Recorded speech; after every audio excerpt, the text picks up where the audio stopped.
Jack lived in the shadow of a smoke-choked valley, his face a map of jagged scars and melted flesh from a fire he could barely remember. His father, Raymond, was a man of iron and bile who viewed his son not with pity, but with a simmering, heavy-handed disgust. "A boy like you is a curse on a house," Raymond would growl, his voice like grinding stones, as he pushed Jack toward the chores he was expected to do in shameful silence. The village offered no sanctuary. When Jack walked the narrow cobblestone streets, the children whispered, and the adults looked away.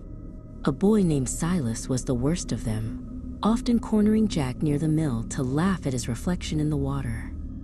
"Look at the monster," Silas would jeer, pointing a finger at the distorted boy who only wanted to belong. One evening, driven by a hollow ache in his chest, Jack wandered into the Blackwood. There, beneath a canopy of choking vines, he found an ancient stone well that the villagers claimed was bottomless. As he leaned over the mossy rim, a voice, soft, feminine, and dripping like honey, echoed from the depths. "You are so very ugly, Jack," the voice whispered, "but you don't have to be." From the absolute blackness of the well, two glowing yellow eyes blinked open. The creature, Vespera, promised Jack a beauty that would make the village weep with envy. "I only ask for a small gift in return," she purred. "I am so very hungry, and the earth provides nothing but dirt. Bring me food, something young, something fresh, and your skin shall be as smooth as silk."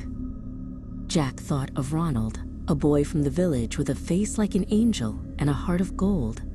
It was easy to lead the trusting boy into the woods with the promise of a secret treasure. As they reached the well, Jack felt a coldness in his heart that matched the water below. He watched as Ronald leaned over the edge, looking for the glint of gold. The pact was sealed. The next morning, Jack woke to find his reflection transformed.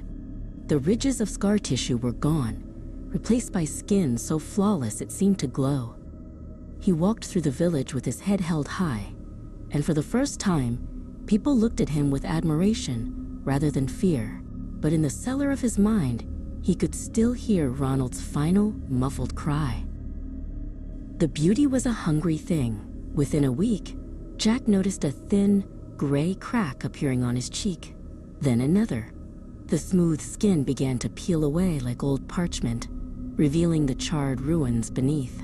Vespera's voice returned to his dreams, a jagged hiss. "The debt is due, Jack. Feed me again, or you will become something far worse than you were before." Desperate and decaying, Jack set his sights on Jesse, a quiet outcast who spent his days sketching in the graveyard. Jack cornered him as the sun began to dip below the horizon, spinning a frantic lie about a miracle hidden in the Blackwood. He dragged the terrified boy toward the well, his own face now a horrific patchwork of perfection and rot. Just as Jack raised his hands to shove Jesse into the yawning maw of the well, a lantern light cut through the trees. "Stop right there," a voice commanded. It was Chief Miller, followed by the town guard. They had been searching for the missing Ronald, and the trail had led them to the boy who had suddenly become too beautiful to be trusted. The earth began to tremble.